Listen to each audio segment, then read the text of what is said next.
sneeze at as they went down to the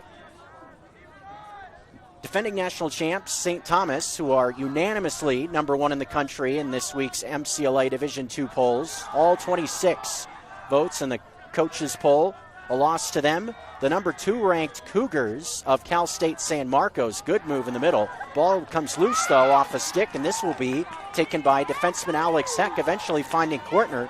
Flips it way up ahead, over the top of Mason Slapper's head, number 17 for the Griz. Eventually a chance with sticks flying everywhere for the Bobcats to get possession back, and they do, with starting midfielder Tanner Hill, number 22. But Cal State San Marcos, they took down MSU, number 2 in the country. The other loss was to College of Idaho, an opponent of the Grizzlies next week. They're undefeated, and they're number 4 in the country. So to say that Chris Kelly's squad has played a good schedule, like Montana, can definitely say that's true.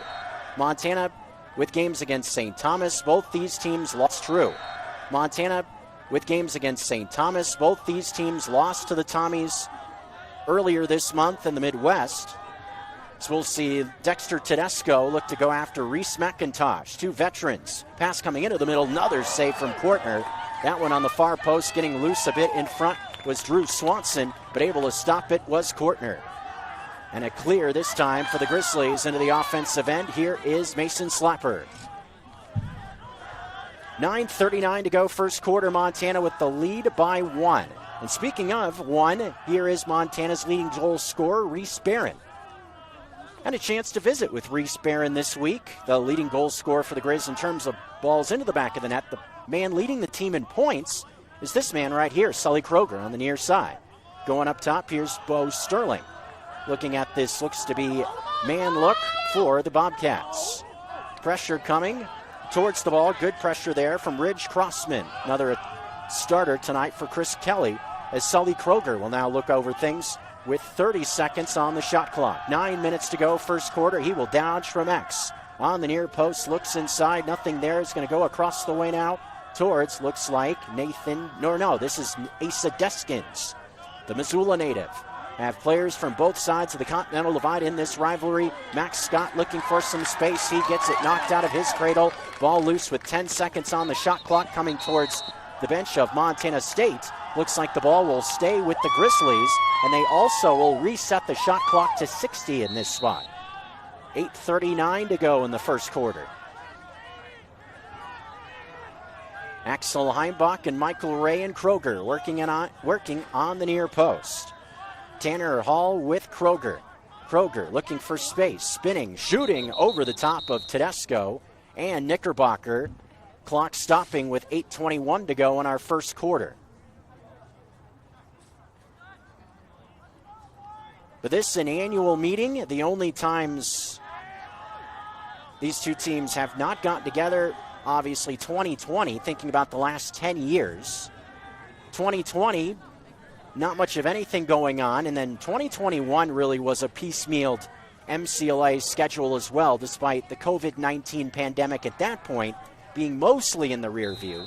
But 2022 through 2026 this season, this has been an annual occurrence. Training venues from Bozeman to Washington Grizzlies Stadium. Inside, a good look here. Knickerbocker with a save. As it pops out in front of GB, is picked up by the Bobcats, but a big hit and a penalty flag flies out, and some pushing and shoving. We've got ourselves a little scuffle, little Friday night smackdown for a rivalry. How about that? With flags flying everywhere. The following contest scheduled for one fall apparently, with some pushing and shoving after the whistle. Ridge Crossman, the defenseman, picked up the ground ball, took a couple of bumps. Not sure where the extracurriculars started from. A lot of pushing and shoving after whistles were sounded. Could have been also maybe that some Grizzlies players didn't hear the whistle. We'll see what the officials have to say after a little bit of a kerfuffle in this first quarter.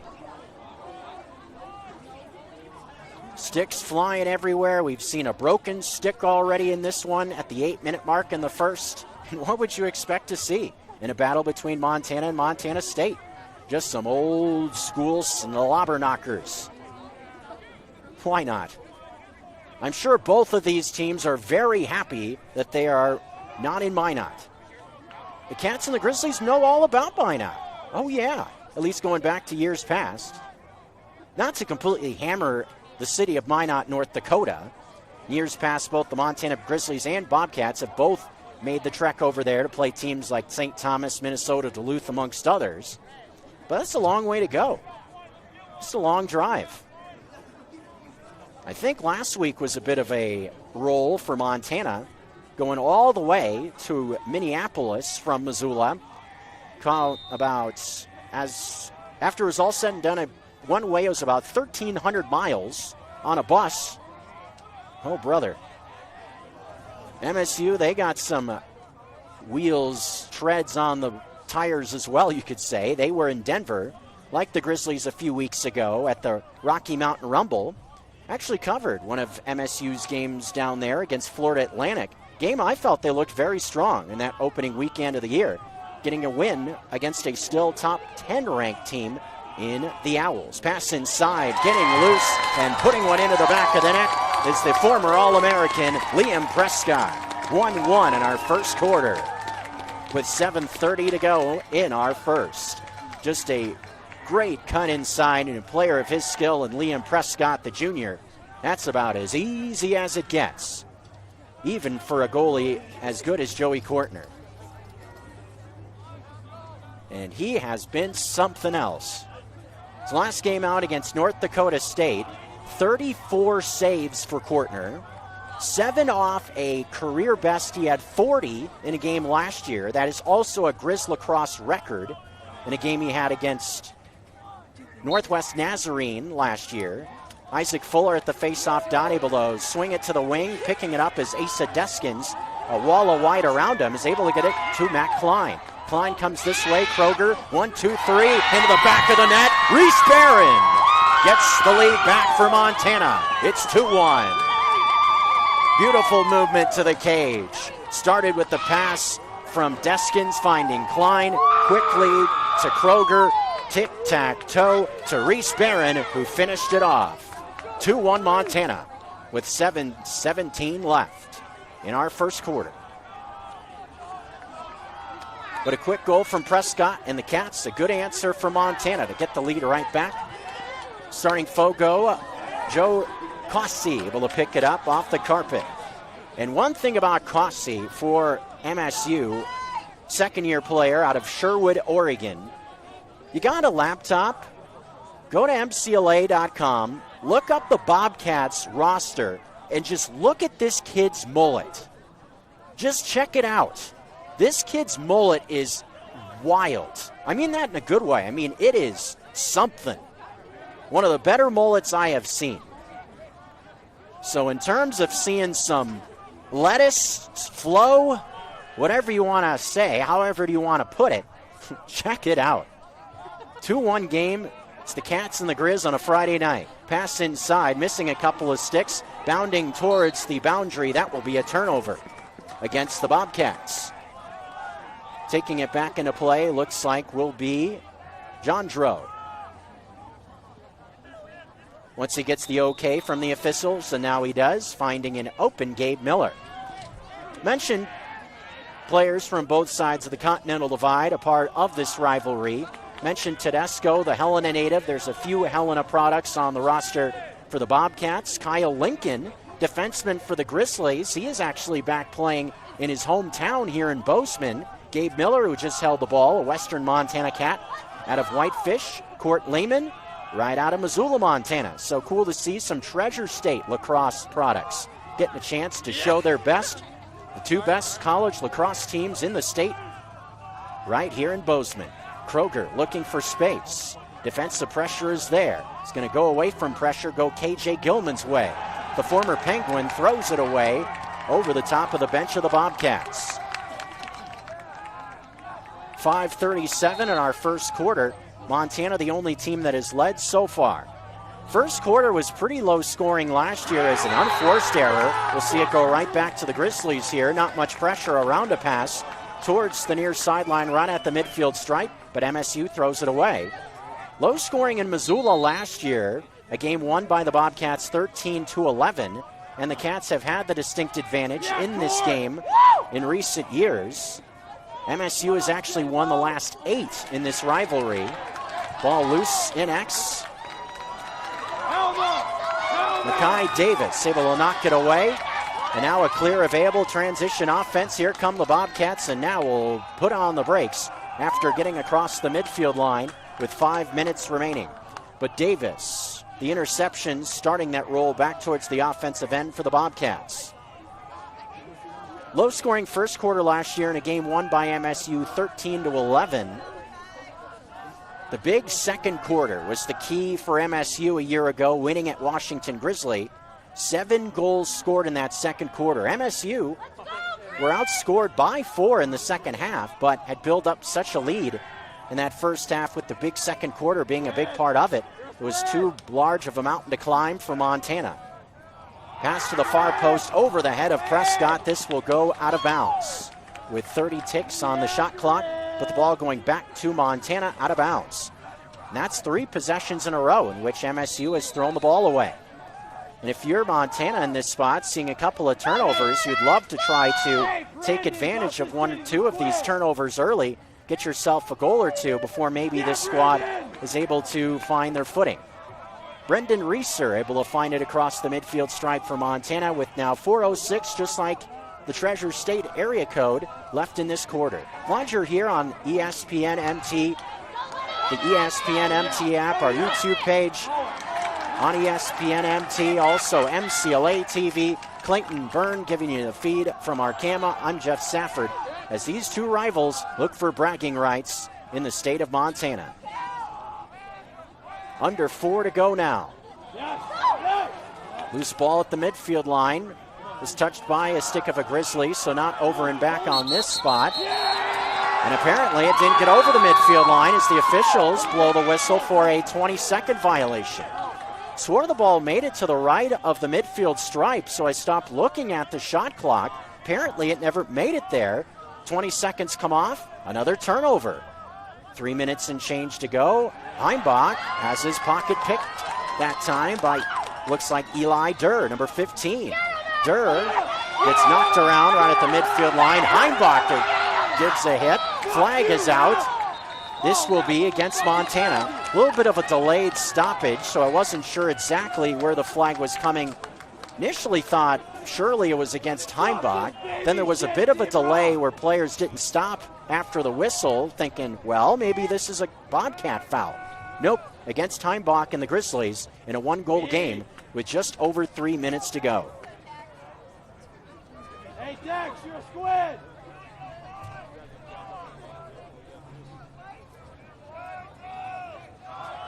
Last time MSU and U of M got together here, mentioned 13-11 winners for the Cats last year in Missoula. 2 years ago, almost to the day, well, probably a day that U of M lacrosse would probably want to forget. 19-2 winners were the eventual national champion Bobcats back in 2024. What a team that was. Led by Ethan Zwicky, awesome goalie for the Cats. Out of right here in Bozeman, really thinking about Belgrade, Montana, just a few miles to the west of us on I-90, a suburb of Bozeman. Eventually has moved on in the program. And we mentioned how good Joey Kortner has been with the save percentage, over 79, almost 80. He also leads this level of lacrosse in save percentage as the ball is knocked out of the stick of Alex Heck, allowing the Bobcats to get the ball back, looking for the midfield line. Montana trying to make it tough. This definitely has been a physical start, but Bo Sterling wins it back for the Grizzlies. But Kortner and thinking about Zwicky, those 2 goalies, pretty cool from a Treasure State lacrosse perspective to think about the 2 best goalies at this level of lacrosse nationwide have played in the state of Montana. Thinking about Zwicky and now Kortner. At least the season of what he's put together to this point, it's hard to say anybody has been better than Joey Kortner. 79.8 save percentage, 192 saves, both of those percentages the best in the country, or in the terms, or to word it better, saves, the most saves of any goalie in the country in MCLA D2. Loose in front, Bo Sterling almost got loose, couldn't get a shot off, pops a pass off to Michael Ray using that big frame, getting towards the net, has a swarm of white around it, somehow still has it, working it towards Knickerbocker, still loose. Bobcats finally come out of a scrum with it and have a chance to possess it for the final time in this quarter with the shot clock on as we approach 1 minute to go. Shot, stop, Kortner. Rudimentary save. Pass up ahead finds Michael Ray. Racing down the near sideline as we're under a minute to go in the quarter at 52 ticks and counting.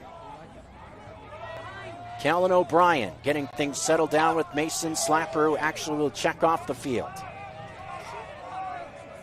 Montana and Montana State both with a full gamut of 2 timeouts if they want to think about that to draw something up in the waning seconds of the quarter.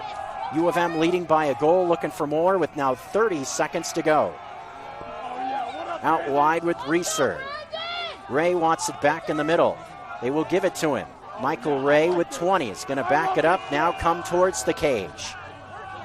Spinning, weaving, looking. Where's he going? This way to Kroger. Down low over the stick of Reeser, who cut back door just over his stick with 10 seconds. Knickerbocker racing back towards play. 8, 7, 6. Knickerbocker all will throw it up ahead. This will be knocked down. A Hail Mary heave. Wider picks it up, and that will be the end of the quarter. End of a first quarter. For the second season in a row, the first quarter ends with a 2-1 score. The only difference is it's Montana leading. Thinking about last year was the Bobcats leading 2-1 in Missoula last year. Under the lights here at Dobbie Lambert Turf, Montana Grizzly Lacrosse, a battle with the Bobcats in Bozeman, Montana. Both sides of the Continental Divide represented. Number 5 battling number 6. Both teams looking for a huge non-conference win to add to their resume. We're back with the second quarter after this. It's easy to see why Montana is the treasure state.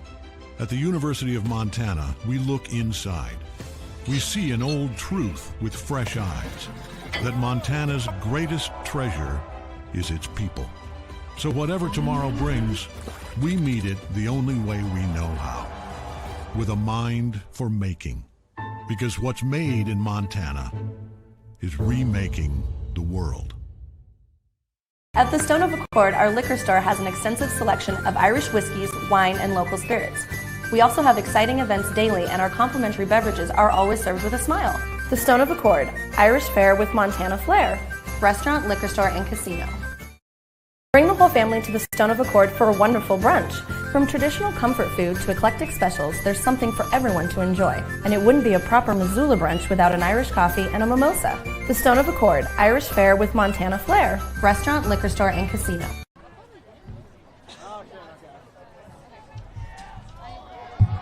We're ready for our second quarter. 2-1 Grizzlies. Glad you're with us on a Friday evening. However you're joining us, glad you're here.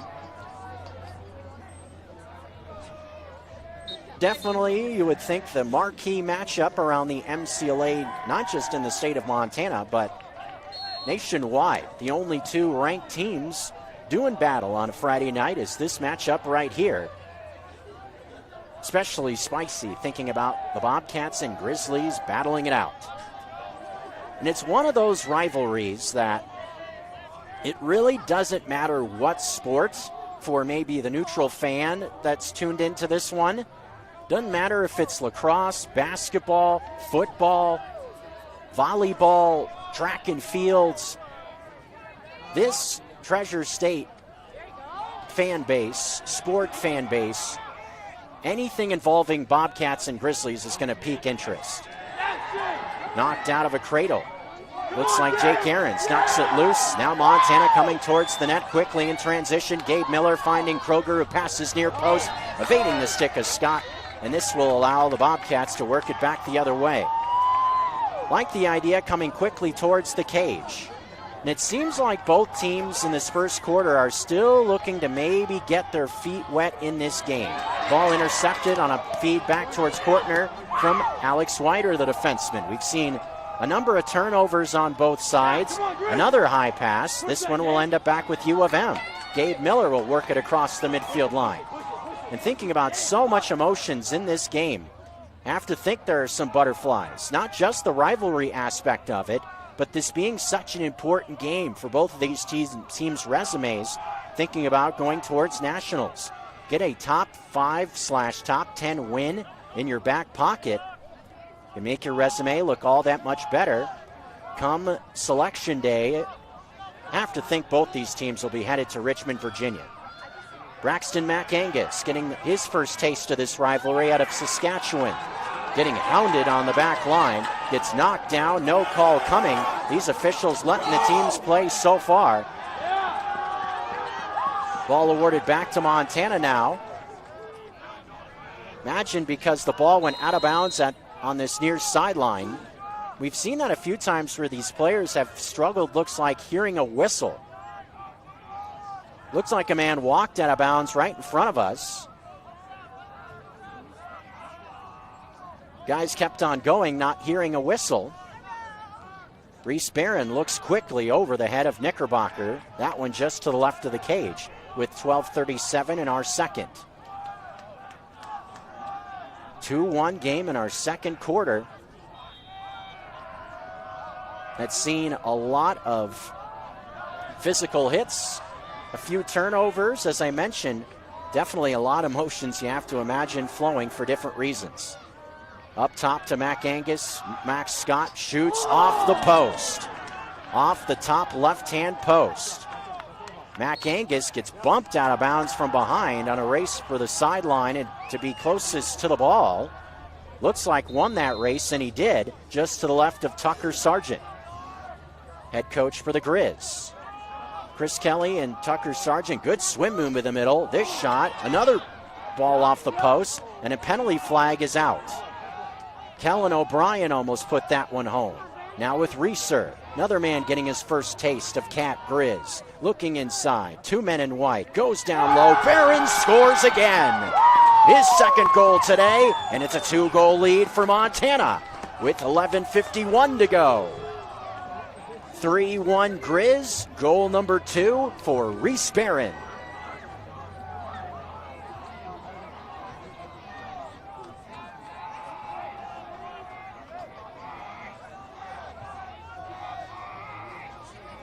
Mentioned 9 straight matchups. The last time Montana got a win against MSU, almost the same exact day, over 10 years ago. A Sunday morning, right on this very turf, 2015. 13-12 winners for the Griz that day. It was March the 29th of 2015. I have to imagine there's a chance maybe a few alumni that were on that particular Griz team maybe tuned in. If you are, cheers to you for a Friday night. Whistle sounds, stops play. Looks like Tucker Sargent, yes, has called his first timeout of this first half. The first timeout we have seen on either side of the equation with 11:36 to go before the end of the first half. Montana the 2-goal advantage over the Montana State Bobcats. We return from Dobbie Lambert turf after this. University of Montana, we meet health with heart.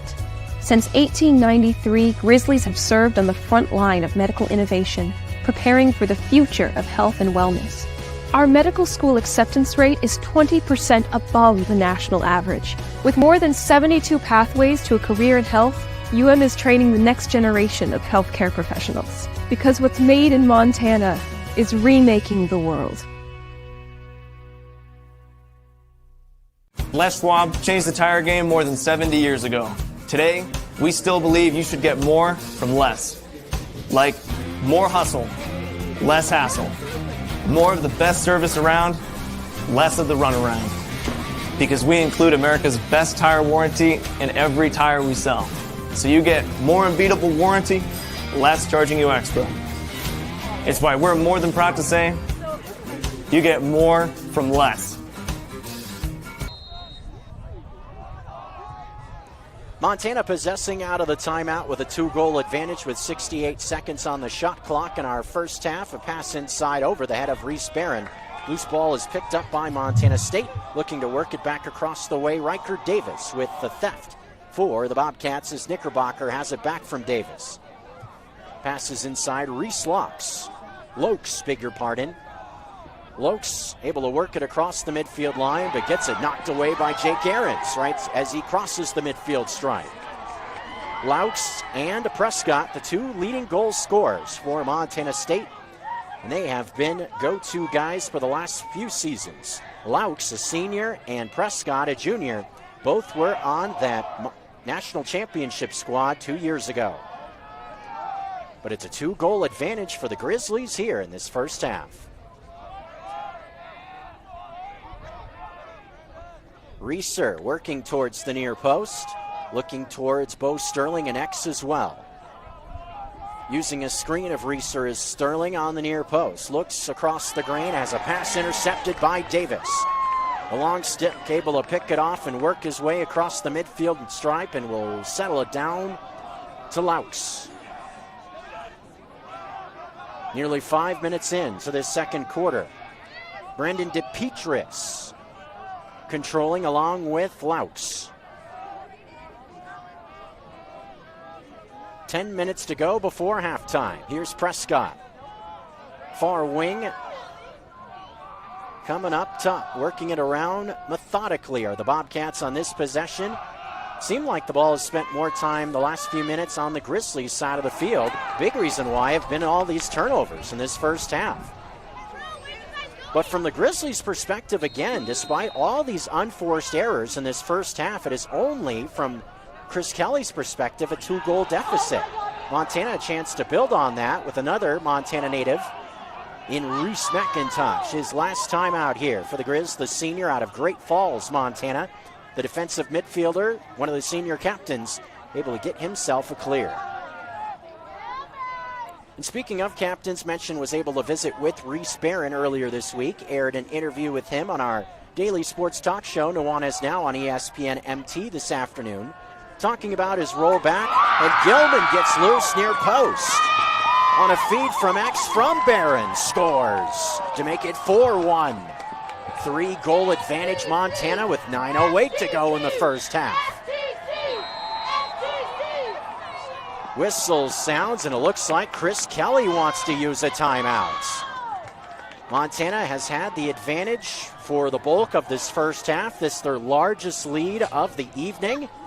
A 3-goal advantage in this first half. Chris Kelly wanting to call his troops to the sideline to talk things over. Montana Grizzly Lacrosse on the ESPN MT app, grizzlax.com. Also streaming live on our YouTube page on ESPN MT and MCLA TV. A full gamut of options for your Friday evening. I'm Jeff Safford, glad to have you here. We will be back in Missoula for Sunday afternoon when the Grizzlies continue their schedule, taking on another team from this conference where the Bobcats play, the Rocky Mountain Collegiate Lacrosse League. In southern Utah, the Thunderbirds will be making their way over to Missoula, a team that the Grizzlies have not seen in recent years. Thunderbirds and Grizzlies on Sunday afternoon. Southern Utah will be here in Bozeman tomorrow playing the Bobcats in an afternoon affair, and then we'll head down I-90 to go up against the Grizzlies. So we'll have that game for you on Sunday, a high noon face-off between U of M and Southern Utah. So if you can't make your way to Washington Grizzlies Stadium, we got you covered right here. After the timeout, back to the face-off dot. It will be the two starting face-off specialists in Joe Cossey and Isaac Fuller. A legal procedure called on the face-off. This will see it go to U of M with 9 minutes to go before halftime.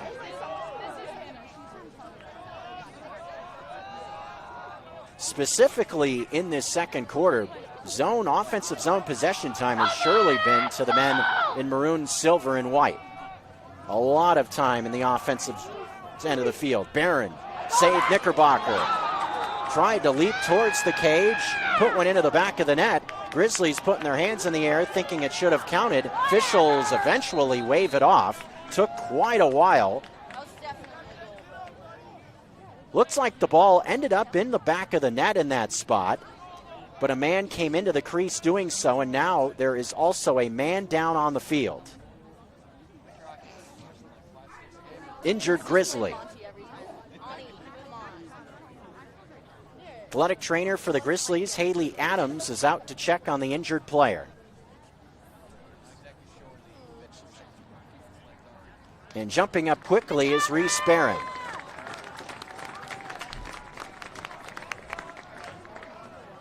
Walking off on his own power, looks to be all right. Team trainer Haley Adams out to check on Reese Barron along with Tucker Sargent, the head coach for the Grizz. Looks like a man came into the crease area on what looked to be a leaping shot attempt coming towards the cage. So the ball goes back to Montana State as a result, and good to see Reese Barron hopping off the field under his own power. That was something we talked about with him this week, him just fighting through the injury issues he's had the last 2 years. He's missed the last 2 seasons. The senior has been so good offensively for Montana this season. Last 2 seasons due to ACL injuries, but has been able to get it back out there and play for his senior year, fighting through some pain, doing so here in this first half. Have to like the determination just to push through, and just got to think about the love of lacrosse he must have. Just want to put his body on the line for his teammates. Another turnover with the ball going over a stick out of bounds. Davis could not track it down. Mackay Davis having to go over his stick. 7:53, pass towards Reeser, who will saunter across the midfield line with not much trouble. Beg your pardon, this is Kellen O'Brien finding Max Scott. Good day for Max Scott already. Regardless of how this game goes, as Sawyer Snow feeds it for Max, moving it around back to Heimbach. For Max Scott, it's his birthday. Definitely hoping for a win in the rivalry game, yeah, but birthday can't be such a bad day. Ran into the Scott family before the game here in Bozeman. This is a big crowd here in Bozeman also. A lot of Cat and Grizzlies supporters here rooting on their respective teams. Man gets loose, whistle sounds. Mac Angus put it into the back of the net, but must have stepped into the crease. Unlucky there, made a great move inside to get himself loose, but just ran out of real estate. Now the midfield line. This Grizz ride has been tough throughout this first half and season. Clock ticking, they have 5 seconds to make it across, and it's pickpocketed at the midfield line. Here comes Montana far post. Kroger feeds into the middle. Max Scott lost it in the middle, and it bounces towards Knickerbocker as he goes out wide to the left to pick it and move it back towards that midfield line again. Heimbach tried to get the ball back from looked to be Tedesco, who has it now across the midfield line with 6:20 remaining. Maybe trying to fool him to a degree, reaching quickly for it, but Tedesco able to evade the contact from Axel Heimbach. 3-goal advantage Montana. The only man into the back of the net, Liam Prescott, the New Hampshire native for MSU, passed from X, finding Reese Laux. With Jake Ahrens following him. Laux from X trying to find some space to get this Bobcat offense going. Laux, an underhanded shot and a goal. Beating Joey Kortner off to the right. One of the leading scorers for the Cats with 5:45 gets MSU back onto the board, cutting that lead to 4-2. Reese Laux, a senior midi out of Denver, Colorado, puts one into the back of the net. Looks like Jake Marland will step in for Montana State for this face-off.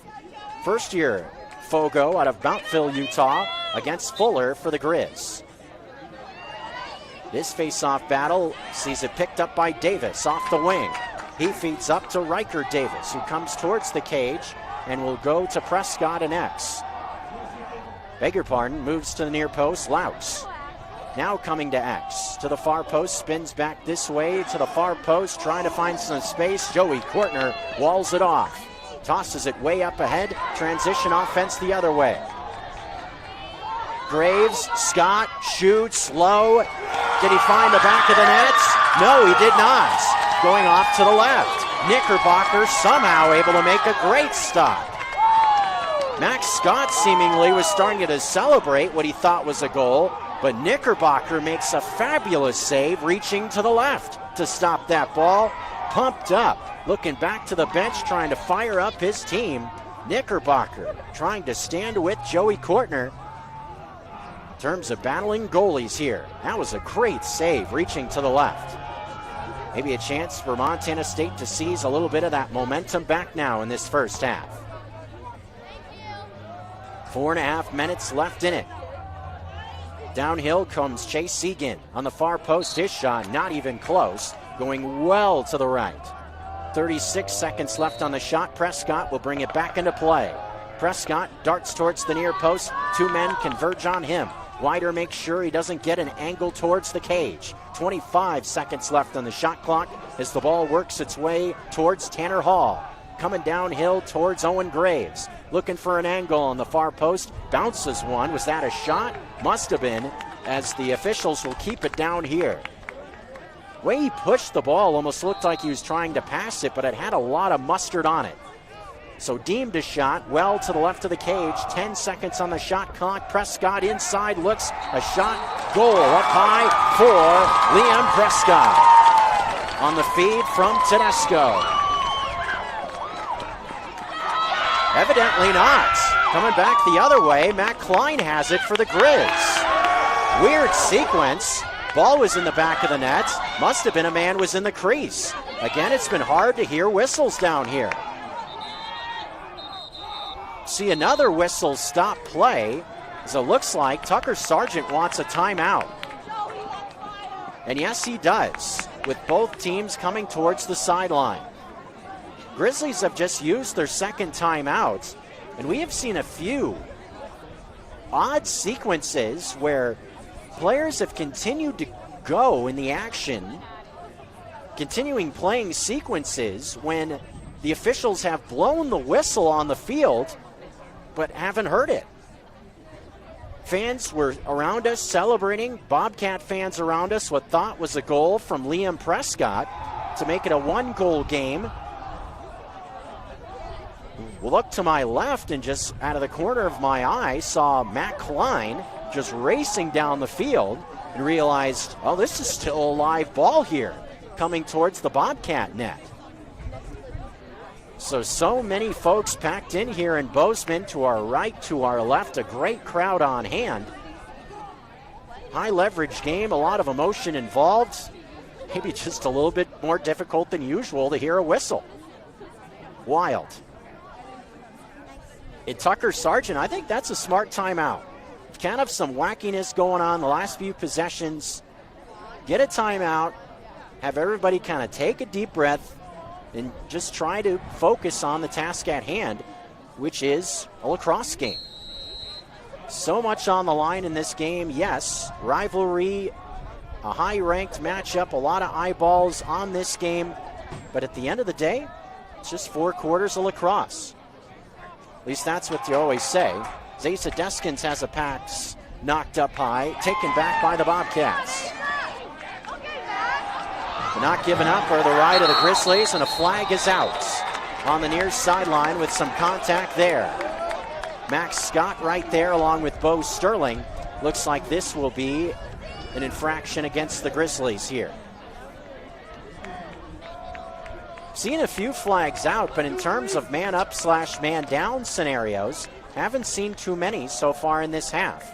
This will be a man up spot for the Bobcats here. A non-releasable penalty against the Grizzlies as well in this spot with 3:16 to go.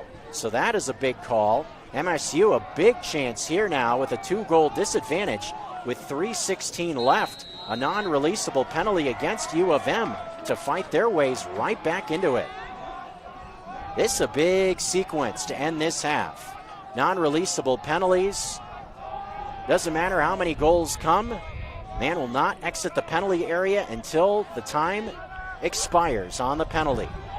Officials may be calling that penalty, trying to take control of some of these physical hits we've seen in the half. Almost lost on the far sideline. Wider trying to push it out of bounds smartly, and he picks it off the carpet. Finds Aarons. Now what do we have? With the officials stopping play. Looks like an animate object came onto the field well away from the ball. Now the whistle to bring it back into play. Looks like there's some kids playing beyond the field, had a lacrosse ball get away. That was the reason for the stoppage. MSU getting the ball right back, unable to work it across the midfield line. 2:28, MSU back on it. Here comes Davis towards the cage. Near post look, a shot into the back of the nets. Getting loose was Liam Prescott again to make it a one-goal game. 2:22 before halftime. And the penalty against U of M again will continue with it being non-releasable. Montana has led by as many as 3 in this half. After trailing 4-1, MSU has scored the last 2 to trim it back to a one-goal game. And this is where non-releasable penalties can just be so big. Allows a team to just keep on rolling offensively with the man advantage. You can get a face-off win or two in a spot like this. That can be big as well.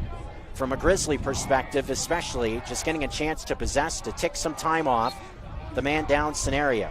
Fuller trying to give his team a possession. Slapper from the wing is able to win it for the Grizzlies.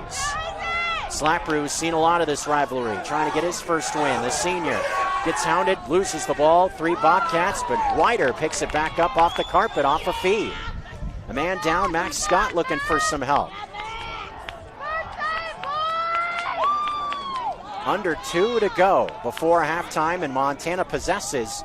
The non-releasable penalty has also expired, so the Grizzlies are back to full strength with a 1-goal lead.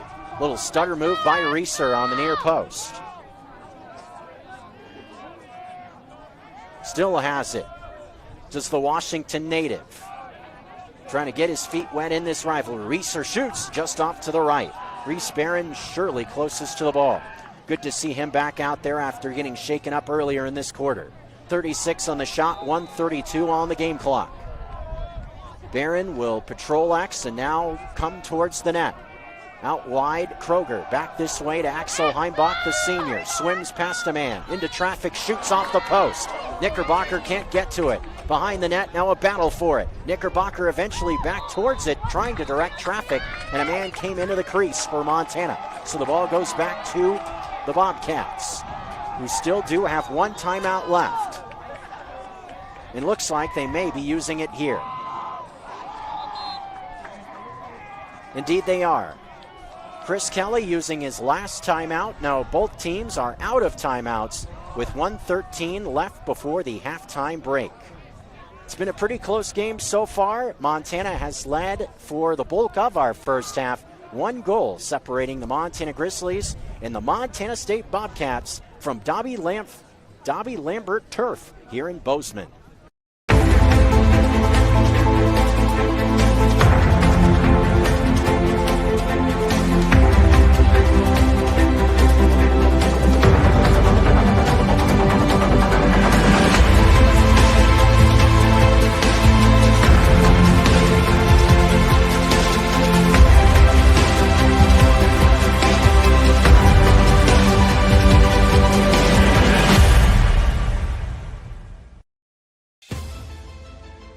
It's easy to see why Montana is the treasure state. At the University of Montana, we look inside. We see an old truth with fresh eyes, that Montana's greatest treasure is its people. So whatever tomorrow brings, we meet it the only way we know how, with a mind for making. Because what's made in Montana is remaking the world. About a minute before halftime, the Bobcats looking to knot this game up at 4 games apiece. The Grizz defense trying to hold up. It comes inside. A save is made by Joey Kortner with 45 seconds left. Alex Wider will toss it up ahead on a clear attempt, finding Jandro right down the near side. Comes towards the cage, looks into the middle, nobody home, still has it. Jandro has it picked clean. Bobcats coming the other way. Nice work, Tedesco racing quickly towards the net, takes a hit. 3 flags are out with 20 seconds to go. Prescott comes towards the net, a pass inside, reaching to the left, unable to get it. Goal for MSU. 4-4 tie in our first half.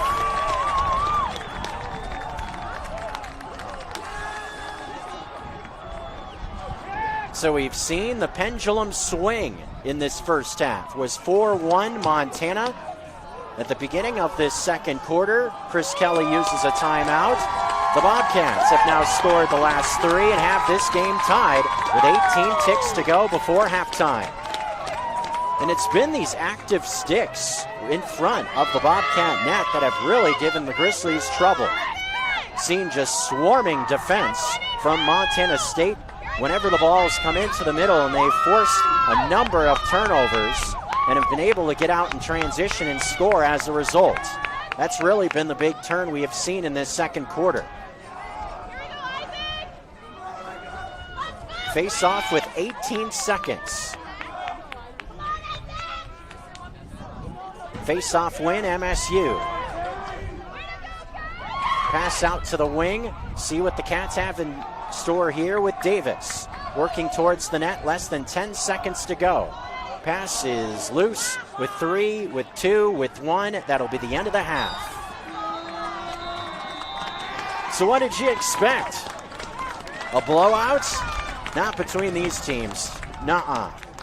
MSU and Montana, yes, a lot of mutual respect between these two teams. Saw a lot of players visiting with each other before the game. A lot of mentioned Montana natives on both rosters. A fair amount of familiarity in terms of seeing veterans on both rosters as well.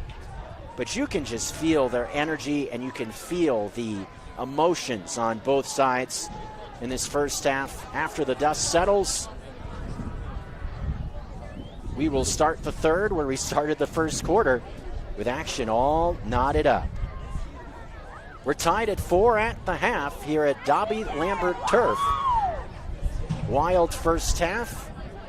Imagine it will be a pretty fun roll towards the finish in our second half as well. Here on GrizLax.com, the ESPN MT app. Also streaming live on the ESPN MT YouTube page and MCLA TV. A full host of options. Glad to have Clayton Byrne on our camera feed. I'm Jeff Safford, also Tommy Evans, back in studio at the Missoula Broadcasting Company on the tech side of our broadcast as well. And Griz Lacrosse not done this weekend. As I mentioned earlier, they will be hosting Southern Utah high noon on Sunday afternoon.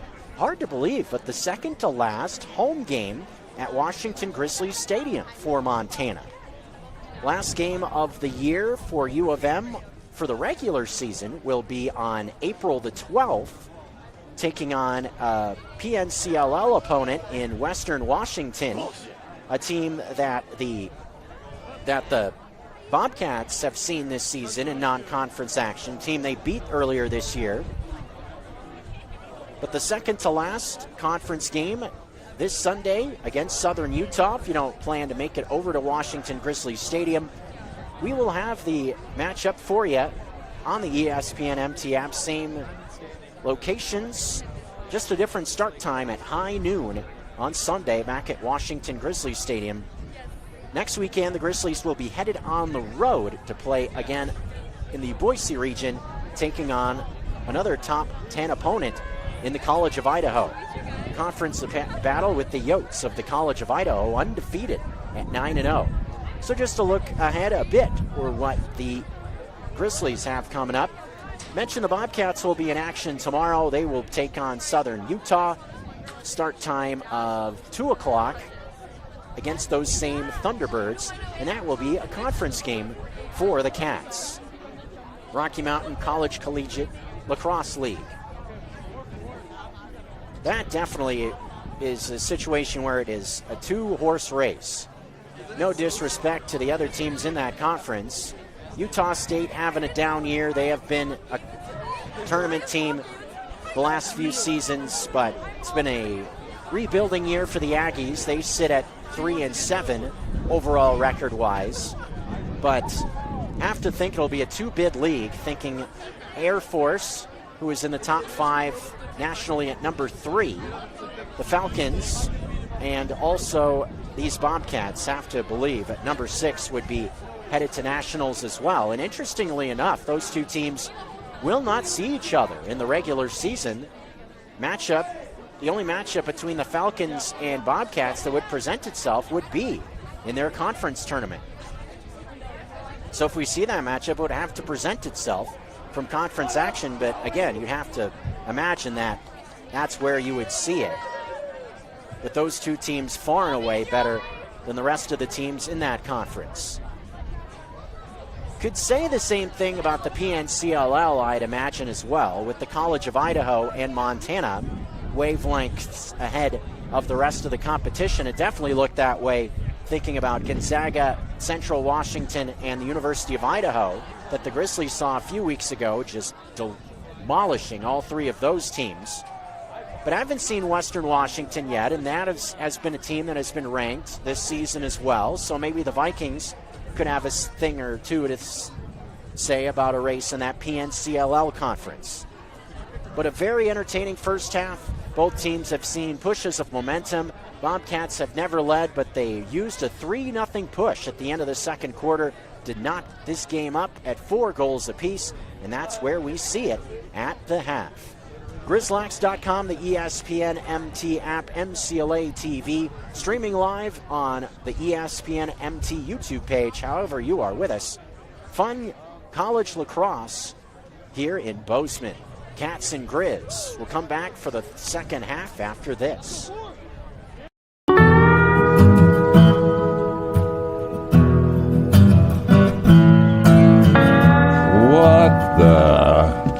What are you drinking?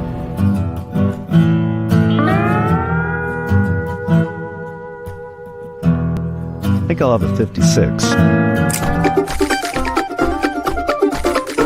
56 Counties American Light Lager, a beer for Montanans and friends of Montanans. At Shields, we're anglers, endlessly seeking and refining techniques. We're hunters and storytellers, because we've been out there. We're experts that put products and gear to the test, so we can share that knowledge with you. At Shields, we understand your outdoor journey and the path you're on, because we walk it too, every step of the way. Shields, right there with you.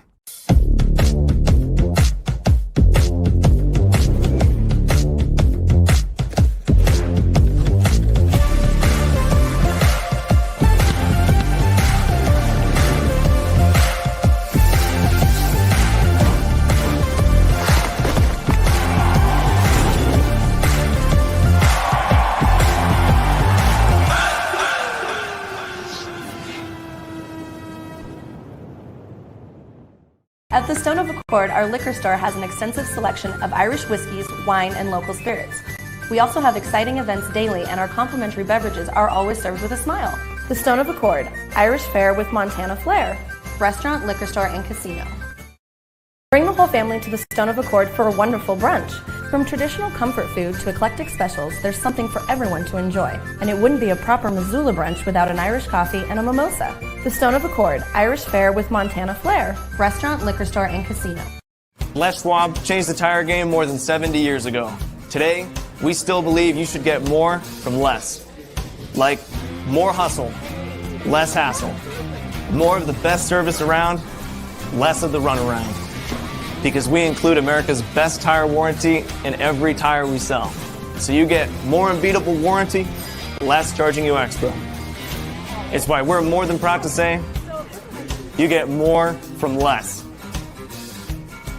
DeMorris Buick GMC is ready to help you safely travel Montana's scenic roads in comfort and style. Stop by DeMorris today and test drive some outstanding SUVs. Right now, take advantage of closeout pricing on the uniquely designed and well-equipped 2024 Buick Encore GX with models starting at $28,895. Don't miss this opportunity. Go to DeMorris.com to preview our inventory of 2024 Buick Encores and then pay a visit to DeMorris Buick GMC on West Broadway in Missoula, your family-owned hometown dealership for over 60 years.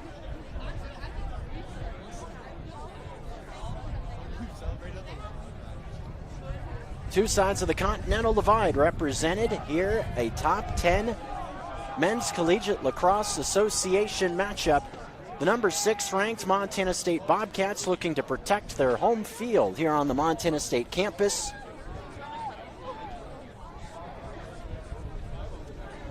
In a battle with the Montana Grizzlies, number 5 ranked team in the land. Montana looking to get themselves in the win column for the first time in quite some time against these Montana State Bobcats. Seen both teams have spurts of momentum so far in this one, but it ends where things started in terms of teams coming towards that midfield stripe for the start of the third quarter. Things starting here where they began in the first quarter with things all knotted up. 4-4 tie. 30 minutes of lacrosse left in terms of game clock. The third quarter about ready to begin. Who will have an advantage in this quarter? Who will have advantage in this half? Who will have bragging rights in this battle between MSU and U of M? Two bitter rivals, and there are fans packed to my right and to my left all over. A lot of folks from both sides of the rivalry have come out to check this out, and so far have been seeing a lot of fun. A lot of hard-hitting action. Seen broken sticks, flags flying so loud at times haven't even been able to hear a whistle. If you're too short, I bet you he would want you to blow the whistle maybe a little bit louder. Here we go, quarter 3, beginning with the legal procedure called against, looks like Montana. Yes, so the Bobcats will start with the ball to begin quarter number 3. Again, ended the third quarter on a 3-0 spurt. It's Makai Davis in the offense is going to get a look at it as Dexter Tedesco will saunter towards that Bobcat emblem. Now will come towards the net, challenging John Drow, able to dodge him on the near post. Passes into X Prescott. Coming towards the far post, going out wide towards Laux. Up top now. Maybe we'll look to dodge against the defense of the Grizzlies, coming towards the middle of the net. Feeding near post, looking for some space, looking for a pass in the middle, not there. Halfway through this possession, coming towards the net a bit, passing off was Tedesco. Laux. Did he shoot it? I believe had it taken away on the far post. Ending up with the loose ball was Joey Kortner behind. Passes up ahead, finding Jake Ahrens. He will find a man, but a pass is low. Picking it up off the carpet. Grizzlies able to settle it down thanks to Max Scott. Montana got a bit fortunate there that big number 41, the birthday boy, was there to pick that up. Maybe a little bit of a birthday gift with 13:45 left.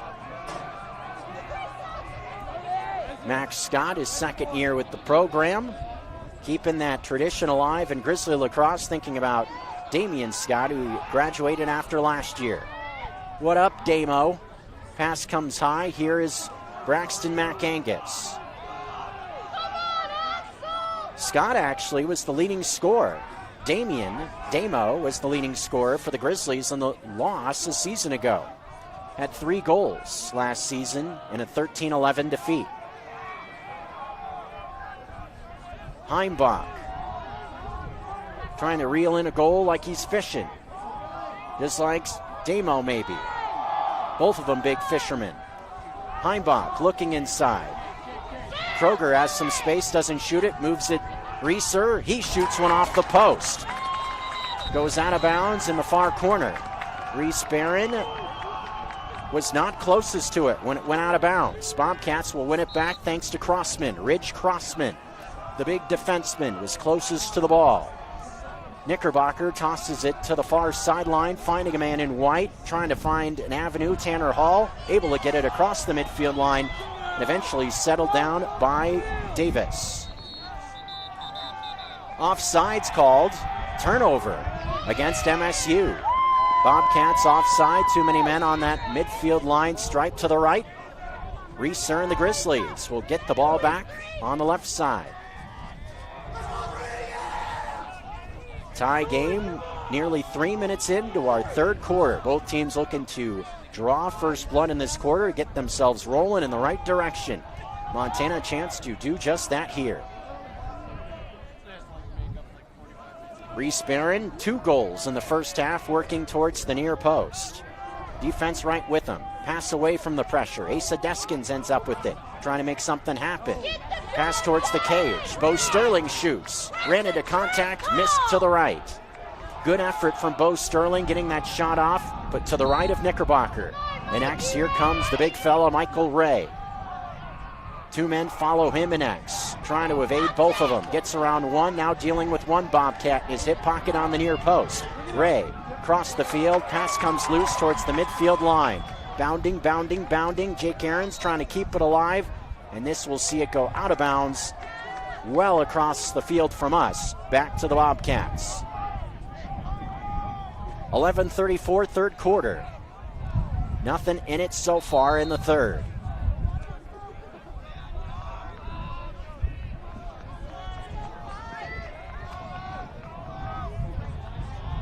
Mackay Davis dealing with the senior Alex Heck. Still with it. Looks in tide, instead goes up top. Works it across. Tanner Hall. Near post dodge. Coming downhill. Passes to X. Low and out of bounds. Past the stick. An unforced error once again with 11:06 left in the third. Wider put some pressure on the pass potentially. But that was just an in-between hop. And a man, I believe was Prescott, couldn't get to it in X. Wider, little pop feed towards Owen Graves. Wins a race to the midfield line, but has it taken away from behind. Nice move from Ethan Longwill, the Colorado Springs native. A shot in transition as well to the right. Looked to be from Prescott. Found the ball in front. Pretty point-blank look. Probably is disappointed didn't do more with that look in front of Joey Courtner. Missed the cage, and the Grizzlies were closest to it when it went out of bounds. Court Lehman's got a ton of speed. See if he can use that here. He does, putting a man in the dirt. Was that something from Lehman, the Missoula native? It was Reese Laux who went down in a heap after Lehman just left him in the dust. Just turned on the speed and just raced past him. That was impressive athleticism. Could have been going down that he was trying to embellish contact. I doubt it. I hope not. Here's Kroger working inside to O'Brien. What athleticism there. Just a race past 2 men. Inside look, close to the crease. Knickerbocker, did he stop it? Yes. Ball was coming right towards the net. Knickerbocker jumps up, stops the ball from getting anywhere close. Keeping his team in it. Clear made near sideline easily by Crossman. Going across the midfield line. Penalty flag is down as well. This, I imagine, will be offsides against Montana. So a man down situation on the way, it would seem. Good job, ref. Straight eyes. Seen offsides on both teams called in this third quarter now. One resulting in a change of possession, this one with a team on the defensive side of things. Good stutter move to find some space. Now swimming to, and a shot to the right, and X ends up with Prescott. Play will continue. Shot well up high to the right. And now a whistle will stop play to acknowledge the offside call.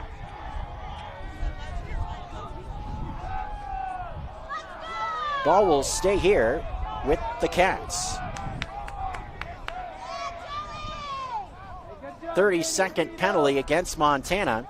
a man down scenario as well, and the Cats will have a chance to take their first lead of the night.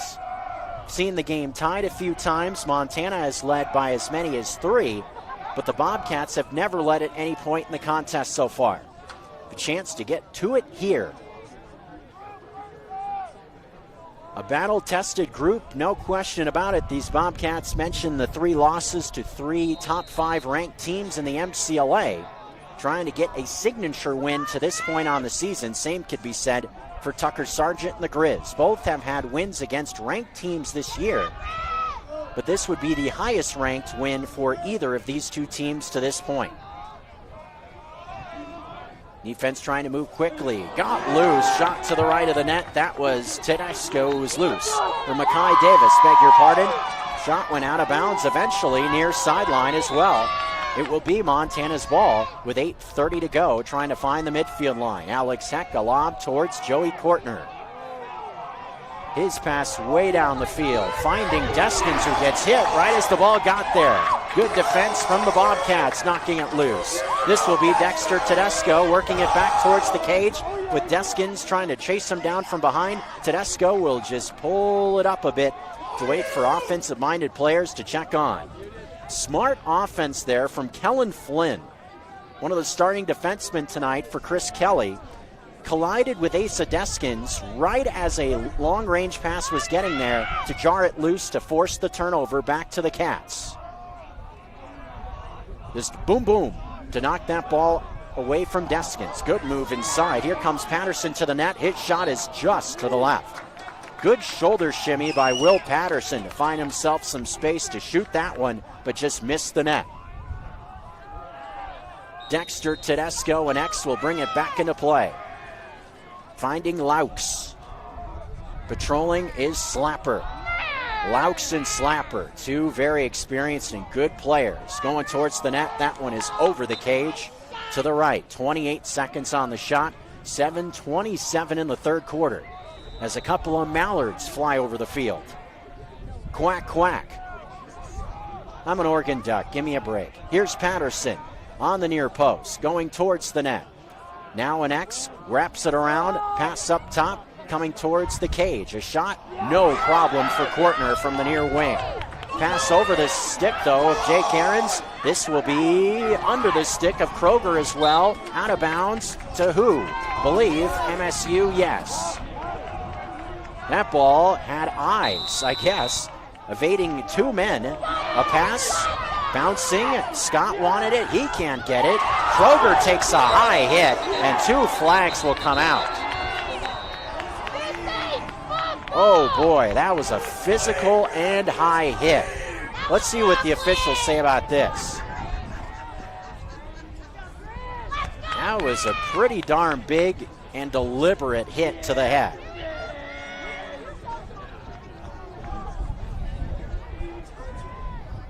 One-minute non-releasable penalty against the Bobcats for good measure there. That was Laux with the blow. Seen now 2 non-releasable penalties on both sides of the equation. Or to word it a bit better, each team have had a non-releasable penalty so far in the game. 6:54, Montana looking at it for the first time so far in terms of a non-releasable. Chance to get themselves the lead in this third quarter, and then maybe build on it. Bobcats were unable to do that in the first half. What will UM do in this situation? Barron, Kroger, moving it around. Reeser still moving. Now back to X, working it this time is Sterling. Barron, quickly, Kroger, pass under his stick, but ends up with Reeser, who picks it off. Still some pressure, working away from the cage, able to get around Davis, just pestering him. Beg your pardon, that was Sam Radke, just trying to put Reeser in a straitjacket. Seen him get involved a number of times. Shot clock is ticking down at 35. Pass towards the near post. Barron's look is off the siding of the near cage. It ends up with Knickerbocker. Man is down. Looks like the turf monster got a Montana State Bobcat who was down on the near post. Able to jump up quickly. Maybe little bit of a cramp issue with 6 minutes even in our third. Not seen a single goal so far in this third quarter, as we have stayed deadlocked at 4. Knickerbocker, where is he going? Across the field, working his way across the midfield line was Griz Lacrosse.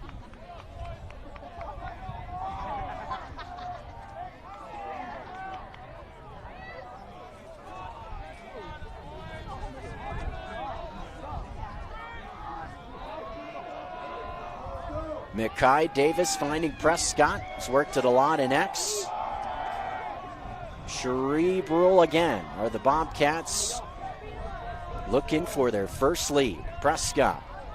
X. Far post. Scoops one in. His third goal, and it's 5-4. Bottom right-hand corner for Liam Prescott. The first lead today for the Cats with 5:12 remaining in the third. It's been an all-conference and all-American pick in years past, and so far he has put this Bobcat offense on his back, almost outscoring the Grizzlies by himself so far. How does U of M answer back? After a goal in the first half from Prescott, it felt like some momentum. U of M was able to get it quickly back in their favor. Will we see something like that in this third quarter? Scrum for it. Bonnie's looking for the possession. Squirks out towards the sideline towards Alex Heck, who has some space. Shot clock just reset. Plenty of time to work it across the midfield line, and he does. Has it picked towards the carpet, but right towards, that was Sully Kroger. And X with Reese Barron. Defensive pressure there. Feeds it away to the near post to Kroger. He's going to go out wide towards the sideline. Trying to get everybody set up as we approach the 4:06 mark of this quarter in this battle for the Treasure State. 1-goal lead MSU. Kroger feeds it out wide. Inside Deskins has his shot affected as it comes over the net. Knickerbocker lunging towards the back line, trying to win the race for the ball. Kroger got to it in time. Brings it back into play. Sully Kroger. Pass towards Deskins. Tried to knock it in. Had it knocked away. Comes loose on the far post.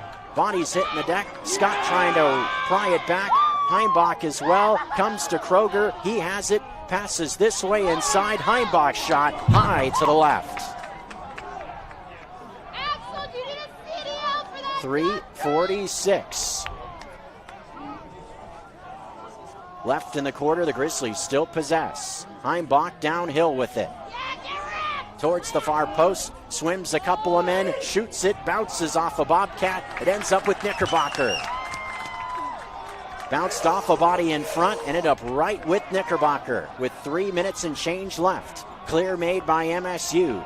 Coming quickly towards the net. Matthews has plenty of green grass. Goes towards Louch. He shoots and scores.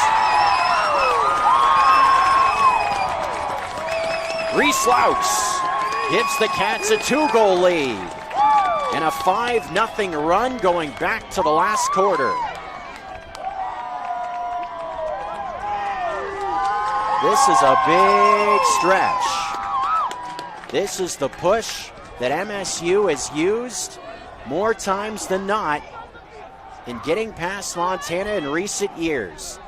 Mentioned it was a 7-goal push in the second quarter last year, back in 2022, when the Cats were able to squeak out a 2-goal win. It was a 6-0 start in the first half to push out a lead, and a 5-0 run here from the second to the third. Only down 2, but the Cats pushing big, and the Grizzlies have to find a way to turn it back around. Otherwise, may just be another year for these Bobcats having an advantage. Big sequence here of the last few minutes of this third quarter. Big. Both teams trying to grasp momentum. Seems like the Cats have it right now. But this thing definitely is hanging in the balance. Cats trying to push it out, give themselves a huge advantage for the fourth. Laux out wide. Coming inside, a whistle stops things. Ball will go back to Montana. Definitely have been cleaner in this third quarter, Montana State, from the most part, with a lot of unforced errors in the second quarter. But again, mentioned it in that second quarter, with Montana State committing a lot of unforced turnovers, that Montana weren't able to push the lead out in that spot. Remember mentioning it with the Grizzlies leading by 2. And thinking about it from the Cat perspective, they probably thought, well, it could be a lot worse if Montana were able to do a little bit more with the turnovers. And now they have a 2-goal lead. Pass inside, Scott changes that. Going down low to the left. With 2:03 left in the third, Max Scott gets it to a 1-goal disadvantage. 6-5 Cats lead, but the Grizz find a push in this third quarter. And that's a big goal with just over 2 left in the quarter. Good feed inside, just a curl towards the cage, and finished it off, beating Knickerbocker down low to the left. 6-5 in our third quarter.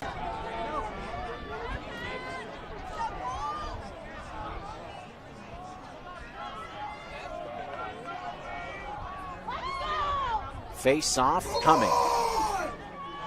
Fullers trying to skirt it towards Deskins. Matt Klein trying to pick it off the carpet as well from the wing.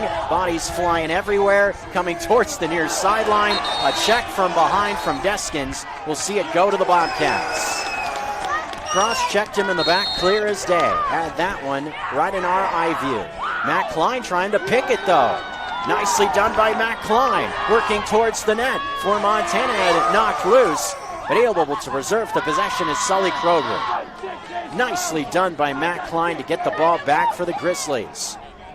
Almost looked like a stick check on a hockey rink. Not too far away from the barn at Haynes Pavilion, where the Montana State Bobcat hockey team calls home. Of course, Matt Klein also a member of the Griz hockey team. No two-way players on Montana State's lacrosse and or hockey. Bo Sterling looking for a tie again, shoots to the right. Found a bit of space there on the near post, but fires it right. 1:06 to go before the end of the quarter. 43 on the shot clock.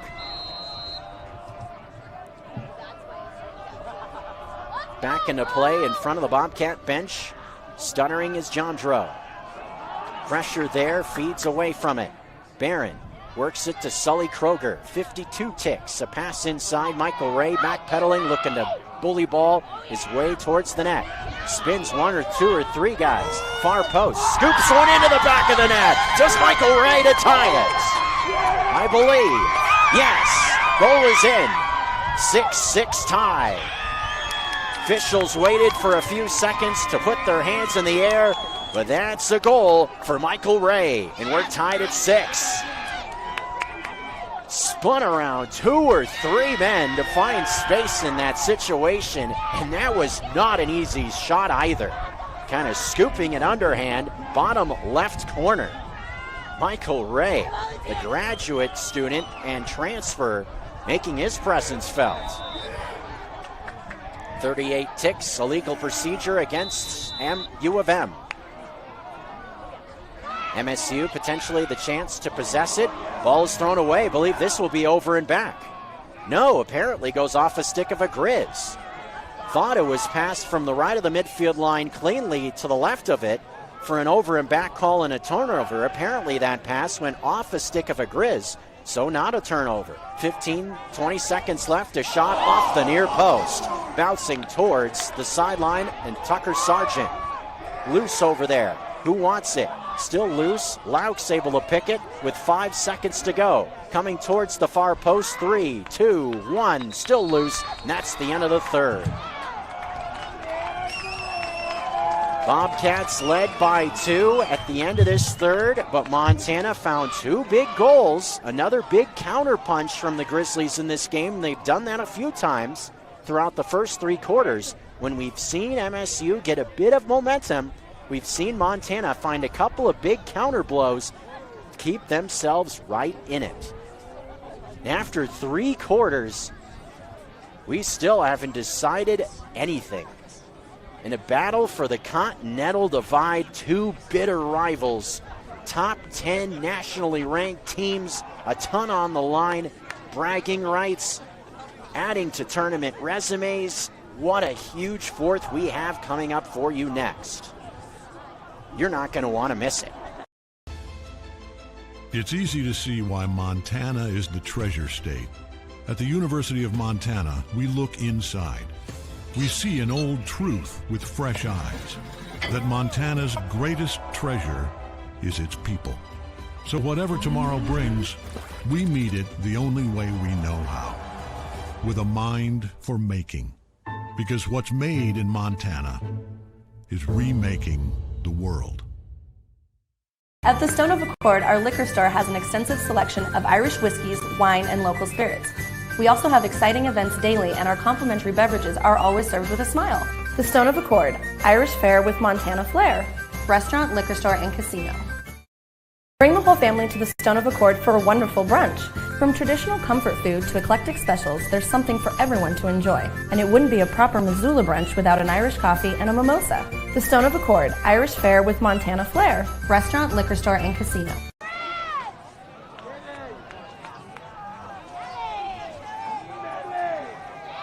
Well, what a show we have got for you for the last 15 minutes, folks.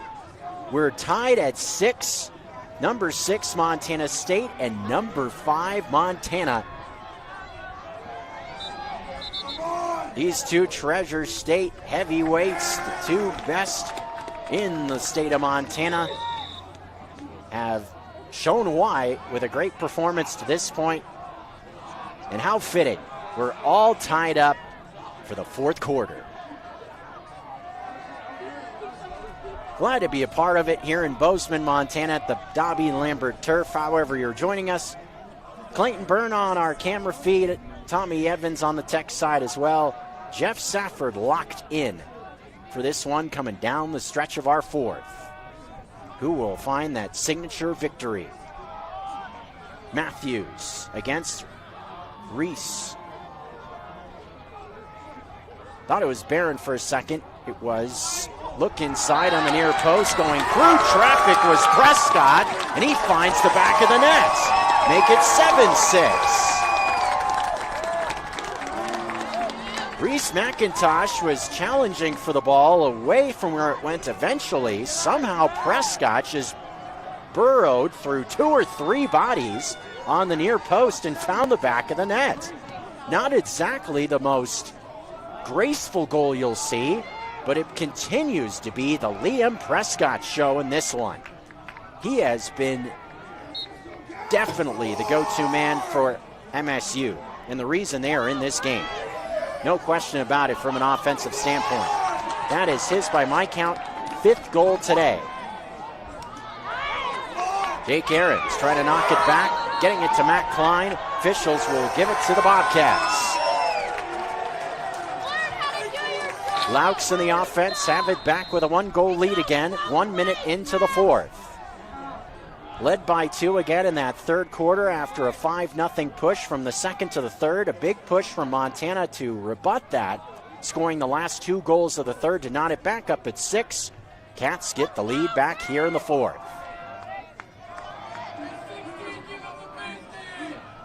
Jonas Thielander had it knocked loose. Able to hustle an X to get it back and finds a man. It's Matthews to the far post. Tried a behind the back shot. A wild one at that. Cats will keep the possession. Still plenty of time on the shot clock. It reset to 60. Prescott going to work it back to Laux. Here's Dexter Tedesco, the Helena native. Inside, shooting and scoring, top left-hand corner. Burning the back of the net is Thielander. Lead back to 2 at 8-6. What a great shot that was. Jonas Thielander, a sophomore, haven't called his name too much tonight. That was a great shot going top left-hand corner. just ripping the back of the net.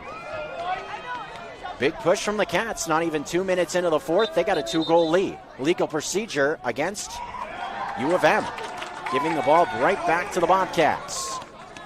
Seen a legal procedure called on face-offs, I believe 4 times tonight against the Grizzlies. Slapper hits the deck trying to knock the ball loose. Can feel the motion in Slapper trying to pry it free, get it back for his team. Senior definitely has to want to win in this one in his last look at the Bobcats.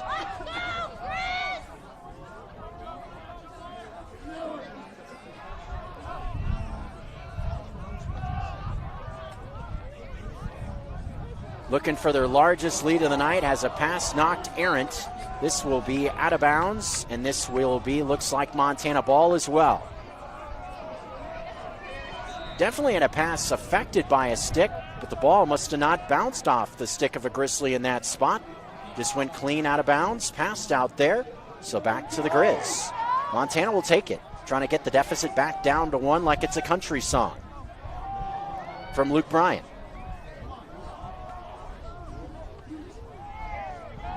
This Bobcat defense has swarmed at times. Seeing 2-3 bodies at the ball, and looks like they have it knocked away out of bounds. Went off a stick of a Cat, looks like, but the officials giving it to MSU. Wow.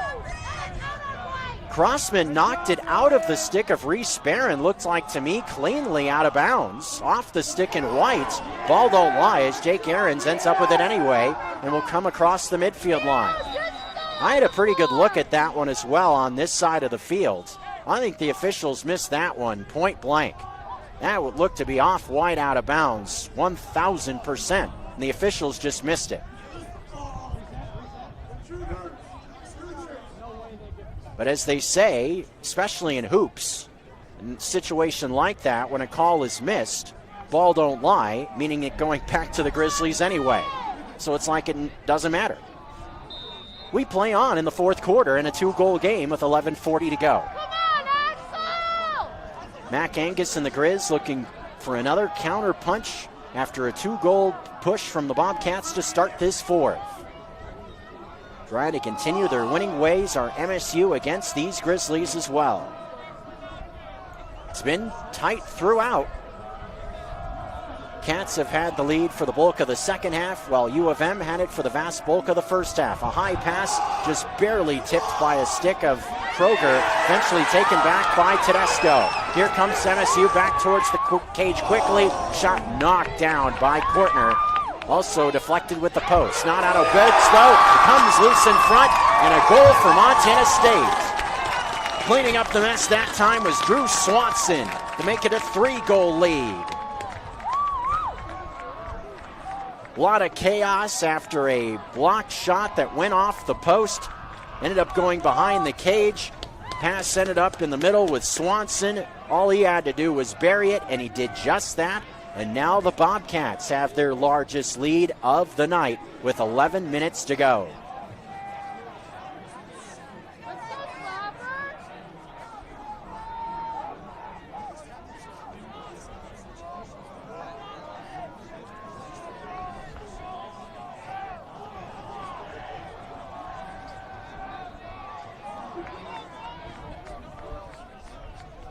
Since it was 4-1 Montana in the first half after a timeout from Chris Kelly and the Bobcats, MSU has outscored the Grizzlies 7-2. In a 3-goal lead here with 11 minutes to go in the contest, and looks like Tucker Sargent and the Grizzlies want a timeout as teams go back to the benches. Tucker Sargent calls his first timeout of the half. 9-6 game with 11:01 to go in the fourth quarter. Will MSU keep the hammer down in the fourth? Will they keep their winning ways against the Grizzlies alive, or will U of M turns things around in this fourth quarter? We'll start to find out after this. University of Montana, we meet health with heart. Since 1893, Grizzlies have served on the front line of medical innovation, preparing for the future of health and wellness. Our medical school acceptance rate is 20% above the national average. With more than 72 pathways to a career in health, UM is training the next generation of healthcare professionals. Because what's made in Montana is remaking the world. Les Schwab changed the tire game more than 70 years ago. Today, we still believe you should get more from less. Like more hustle, less hassle. More of the best service around, less of the runaround. Because we include America's best tire warranty in every tire we sell. So you get more unbeatable warranty, less charging you extra. It's why we're more than proud to say, you get more from less. Back for our fourth quarter, Montana State. Off a face-off scrum, Chris Kelly is going to call a timeout himself. So trading timeouts in this fourth quarter. Came back from break right as the face-off scrum was occurring. MSU was able to settle possession to a degree, so Chris Kelly calls his first timeout of the half right after Tucker Sargent had used his first timeout in this fourth quarter. 10:53 in the fourth. A quick synopsis of what we have seen so far. Montana jumped out in the first half. A little bit of a sloppy start on both sides of the equation, thinking about unforced mistakes. Montana at one point led 4-1, as I mentioned, in the first half. It's been advantage Bobcats since. Able to turn things around thanks to Liam Prescott for the most part offensively. He has been the driving force. I've found a few more contributors as well coming down the stretch of this fourth quarter.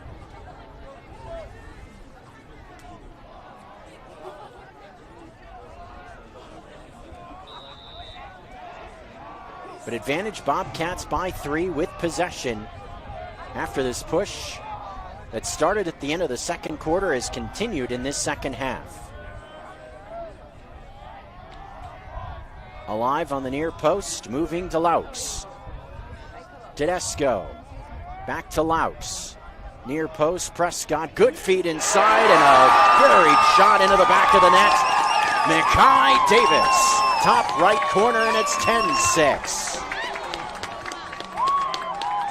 That was just precision from this Bobcat offense, just picking its way around in that spot, which was a zone look from the Grizzlies. Cerebral attack as well, a beautiful pass to set it up. He's been burying a lot of shots tonight. Prescott did the distribution that time to find a man wide open in front. It was the Helena native, the senior, in Mackay Davis. On the wing, picking up a ground ball nicely is Sam Ratke. Cats looking for more, coming towards the cage. Look towards the near post, shot stopped by Kortner. Rebound is loose, is shot to the left of the net. Seems like all of the momentum right now is with Montana State as well. This seems to be danger time if you're Montana in this spot. Lead gets much larger than this, and you can kiss this baby goodbye. And another year for the Bobcats in this rivalry that has been, frankly, dominated by MSU. And you have to wonder how much of it is a mental thing if you're players in maroon. Looks inside, another goal from up top. Ethan Longwell joins the party. Jumping out to a 5-goal lead. A 5-0 push as well in this fourth quarter. Hard to believe, thinking about how good of a goalie Joey Kortner is, that in just over 5 minutes of regulation time, what was tied at 6 has ballooned to 11-6 with 9:43 in the fourth. Can't put it on Kortner. Just seen a lot of point-blank looks offensively for this Bobcat team. Another face-off win as well. MSU has just put the hammer down in this fourth quarter to get this lead out. And mentioned it, that was the big part of last season's win for MSU as well at Washington Grizzlies Stadium. A big push in the second quarter, scoring 7 goals. Griz weren't unable to recover. Mentioned a game in 2022. A few seasons back, MSU jumped out to a 6-goal lead in the first half.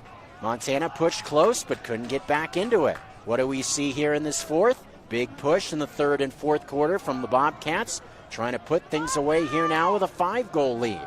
It's just been these big runs, these big pushes that the Grizzlies haven't been able to bring to an end in these last couple of years. Almost another as that one goes just to the right. Kortner's stick maybe got in the way of that one with 8:44 to go. Laux, where's he going? To the far post, Slapper with him. Pass across the grain. This one's to nobody and will bounce out of bounds. A rare unforced turnover in this second half. Give the Cats credit. They definitely have cleaned things up in terms of throws out of bounds in this second half compared to where they were in the first. Owen Graves able to work it across the midfield line. Montana needs to get something going offensively and quick. Trailing by 5 now with 8 minutes and change in this fourth quarter. Michael Ray, what a big moment to get the Grizz tied at the end of the third quarter. Takes a high hit, no call. Wow, saw his head snap straight back, but no flag out. Reese Barron, beg your pardon, Kroger will take it to X. Bo Sterling, does he have something in mind? Coming towards the left-hand post, trying to find some space. Going out wide, well away from the net. Now works it back into X. Is going to try from there with 30 seconds in this possession, using a screen to the far post. Works it back to X. Kroger's going to give it a look. He leaps and shoots and scores to Sully Kroger on the near post. Montana with some life. A jumping shot to make it 11-7 in the fourth. Sully Kroger's been pretty quiet offensively tonight. That's his first goal. With 7:32 in the fourth, Montana not done just yet. And if Montana's going to work their way back in this one, it's going to have to be efforts like that. Fuller at the face-off X spot, looking to win another possession for the Grizz. Coming from the wing was Deskins, but a whistle will stop things, and it will go to the Grizz. Delayed whistle for illegal procedure, apparently, as Deskins will work it back into the field of play for Court Lehman.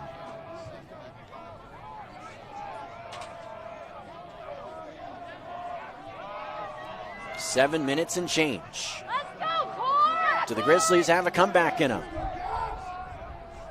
KJ Gilman working to Kellen O'Brien. Comes into the middle now, the far post. Pops a pass down low. It's Barron controlling. Passes low.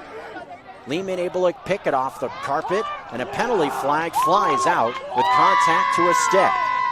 Man down scenario coming for the Bobcats defense. Max Scott thought about a shot before he picked the pass up, and the whistle will stop play. Will acknowledge the penalty. Cross-check penalty against the Cats.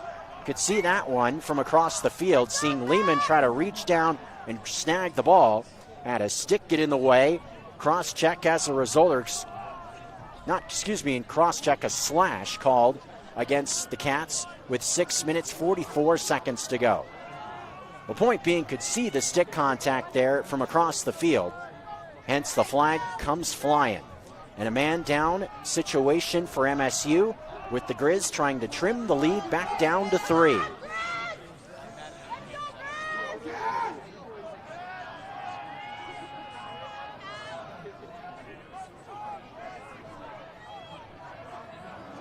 Reeser just waiting for the AOK. And brings it back in now. Bo Sterling starting to work it around this man-down group of the Bobcats. Sequence, a non-releasable penalty. Knickerbocker makes a big interception behind the net for MSU. Loose coming towards the midfield line. Reeser knocks it. Prescott involved. Bodies colliding. A big hit applied. Down goes Reeser. Penalty flags flying.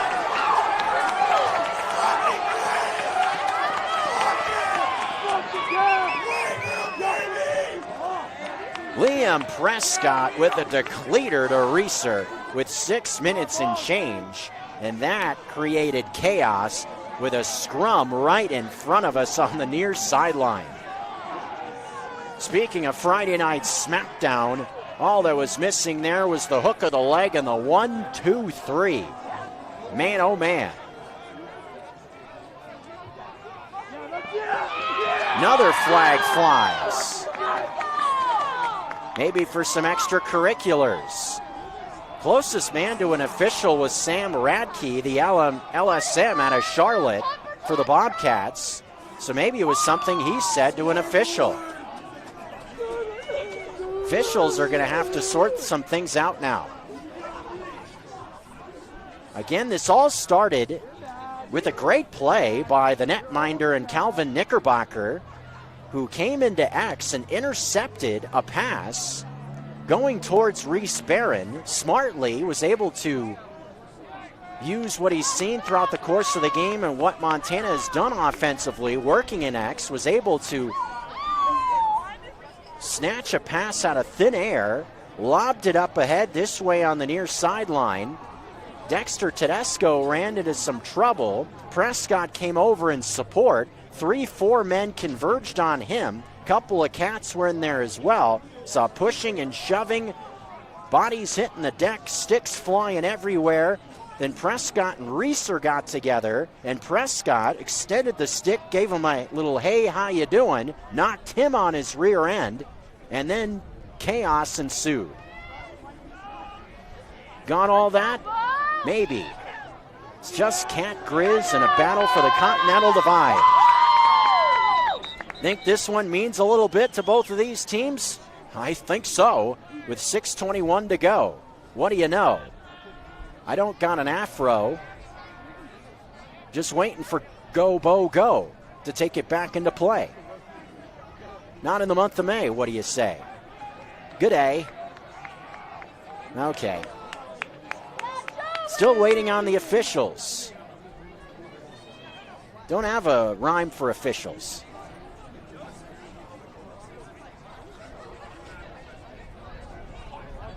Just waiting for the zebra. You better not forget your key, bruh.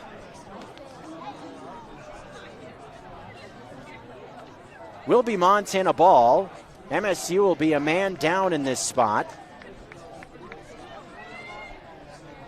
And Montana needs some goals and fast, trailing by 4. Kellen O'Brien just waiting for the whistle and ready for play. Looks like a man down as MSU has 2 men in the penalty area and the Grizz have 1. After all that mayhem. O'Brien. Lost it, but nobody around. Able to pick it off the carpet. Moving it to Max Scott. Sterling. Back to O'Brien. Far side of the field. Looking inside, nothing there. Kroger. Keep it moving to Bo Sterling. Pass inside, intercepted by a Bobcat on the far post. Able to reach up and get it was Cole Friendly. Grizzlies get it back though. Moves it to X, does Bo Sterling. Moves to the far post, buries it, does Reese Barron. Going up high to the right. Good feed from Bo Sterling to trim the lead to 3. It's 11-8. Reese Barron's 3rd goal of the night, the leading scorer for the Grizz. Last 2 goals have been from Montana after they trailed by 5 with a big push to start this quarter from the Bobcats. We were tied at 6 to begin the 4th. A 5-0 run in the first 5 minutes of the 4th stretched it to 11-5. The last 2 goals from the Grizzlies to make it 11-8.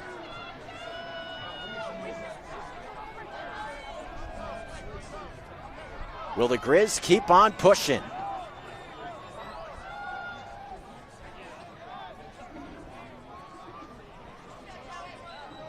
Obviously, the more the time moves, more emphasis there will be on every possession. Another scrum. Fuller trying to win it. Radke has other ideas. He works it across the midfield line. He has had a great night as Reese Laux looks for space. Slapper and Jake Aarons around him, trying to knock it loose. Scrum in the middle, trying to evade traffic. Dexter Tedesco dealing with trouble, has it knocked loose in front of his own bench. Swarm of bodies on the far side of the field. Who's coming out of that wasp nest? It's Wider finding Jandro across the midfield line. He lost it, but able to pick it on the near sideline, and the Grizzlies will settle it down with Max Scott trailing by 3 with less than 5 to go in the game. Jandro almost walked it across the midfield line all by himself. Well, that was close, as Kellen O'Brien will come towards the far post.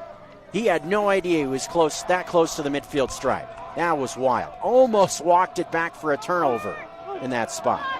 Lehman using his speed, gets loose, near post. His shot just high with 4:28 to go. Court Lehman just turned on the speed and just raced past at least 2 men to find space to shoot that. Wow, does he have speed. Holy cow. In X. Kroger. Nothing there. Going to take it to the near post himself. This is O'Brien, beg your pardon. Shakes the man. Shoots to the right of Knickerbocker this time.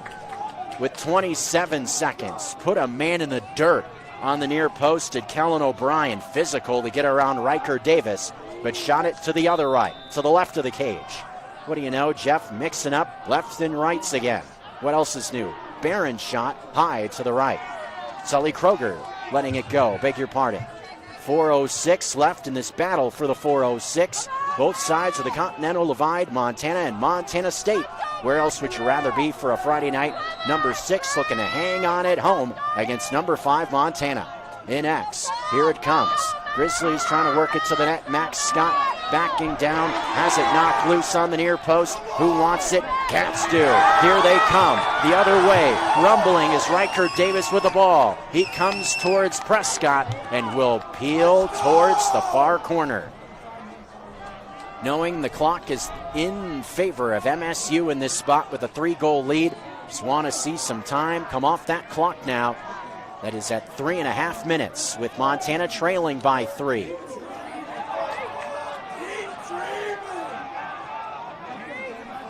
Ethan Longwell has it on the near post. Scored a big goal in this second half. One of those contributors that I mentioned backing up Prescott. Up top, thought about a shot before he had it in the cradle. Now loose in front of the cage. Taking it towards the net. Prescott lost it on the near post. Looking for it was Kortner. He will take it behind the net in X, or in the crease rather, and pass it up ahead, finding Reese McIntosh, who rumbles across the midfield line and puts on the brakes. As the Grizzlies have possession back, almost throws it away, or did he? Yes, he did. Throwing it over the stick of Max Scott. An unforced turnover there with 2:46 to go. Oh, that turnover hurts. From the senior Reese McIntosh, just threw it right over Max Scott's head with no pressure around him, and the Cats work it across the midfield line with 2.5 minutes to go, protecting a 3-goal lead as more valuable time will come off the game clock. A 5-0 spurt started this fourth quarter, and it may be the key to the whole deal for the Cats to take home yet another win against these Grizzlies.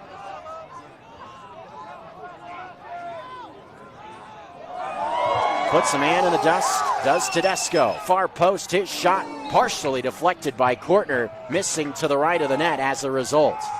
I think that thing's pinging the top right-hand corner if Kortner doesn't just get a piece of that one. I mean, just got something on that.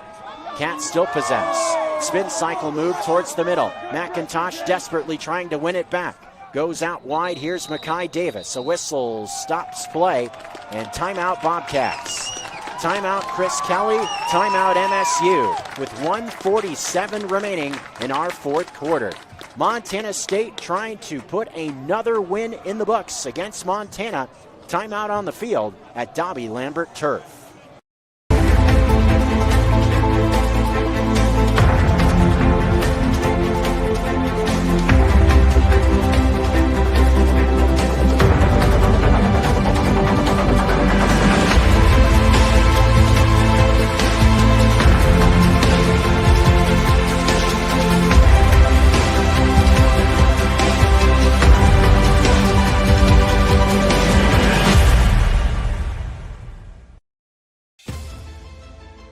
It's easy to see why Montana is the treasure state. At the University of Montana, we look inside. We see an old truth with fresh eyes, that Montana's greatest treasure is its people. So whatever tomorrow brings, we meet it the only way we know how, with a mind for making. Because what's made in Montana is remaking the world. Come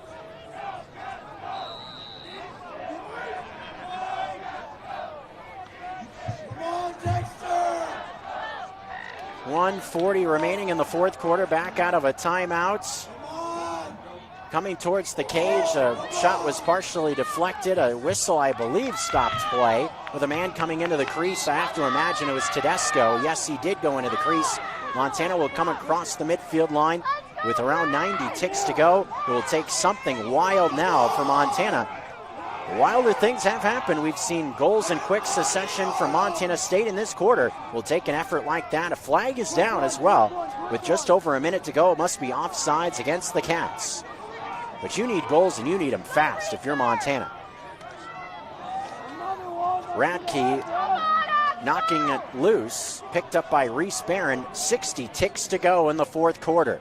Barron in a straitjacket as it knocked loose, gets it back, finds Kroger and X, passes up top, a high pass, comes off the stick of Radke. Surprising the officials aren't stopping it now are, with 46 seconds remaining. Again, 2 flags down, had to have been offsides against MSU in that spot. It'll be a 30-second penalty. And that's what it is.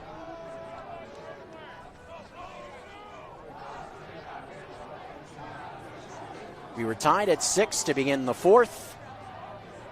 Barely 5 minutes into the fourth quarter, MSU had put 5 into the back of the net to stretch it to 11-6. And have let that lead stand up all the way to this point with only 40 seconds and change. Kellen O'Brien on the near post up top now. Looking inside, and as a pass deflected, ends up back with O'Brien. 30 seconds to go. Out wide to the left. Shot over the head of Knickerbocker. Give him credit. He has made some big saves in this one as well. Has performed adamantly well in this game. The sophomore out of Sherwood, Oregon, the Portland area. 20 seconds and change. Cats across the midfield line, and they can smell it. Ball goes out of bounds. Jake Ahrens, give him credit, not giving in. He forces a turnover. Ball back to Montana with 17 ticks to go. Alex Wider looking for another goal for this Griz offense with Max Scott. Another flag is down as well. Passes inside. Reese Barron shot. Knickerbocker says no with 6 on the clock. And a penalty flag again down. This will be another offsides penalty against Montana State, but it will be nothing more than a footnote. MSU finds another one in the win column. They just keep on putting cash money in the bank against these Grizzlies.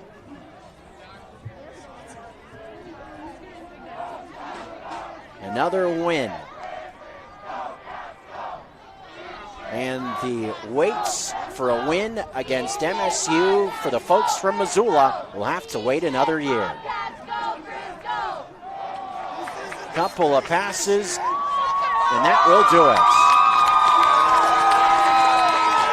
Montana State, a signature win to this point on their resume.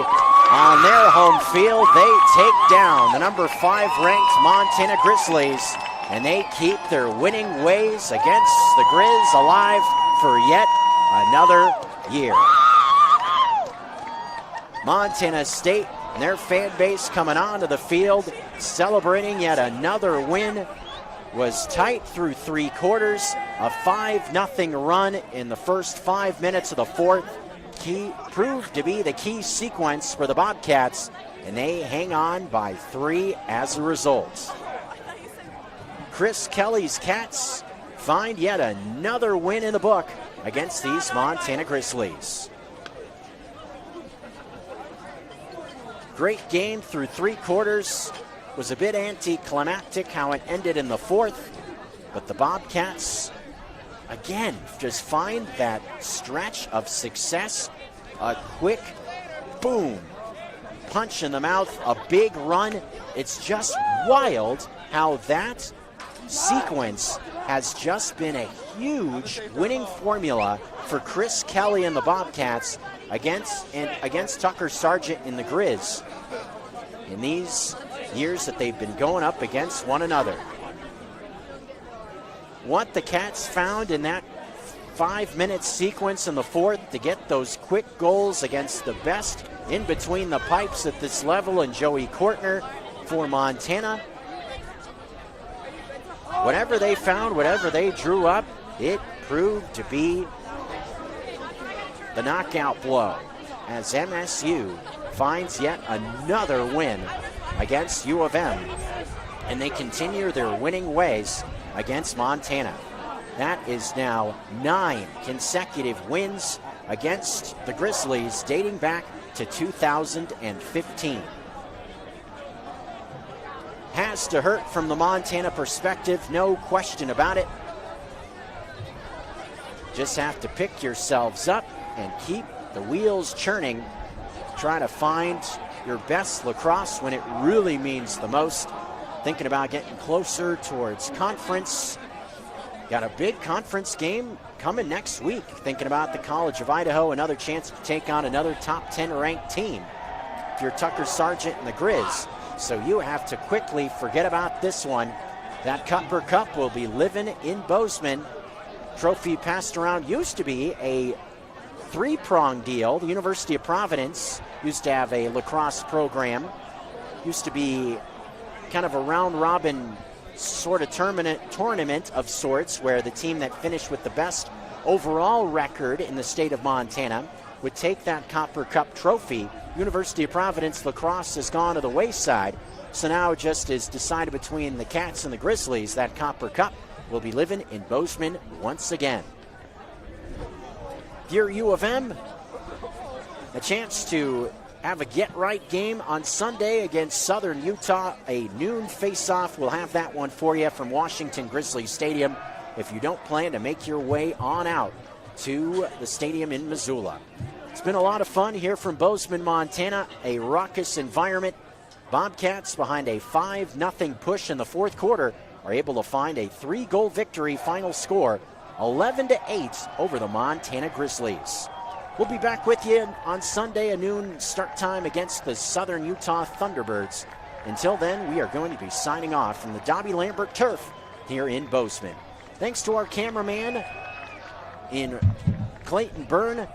Back in studio, Tommy Evans with the Missoula Broadcasting Company. Also a shout out to Rick Cladis from Prodigy Media and MCLA TV for your support of this broadcast. I am Jeff Safford signing off from Bozeman.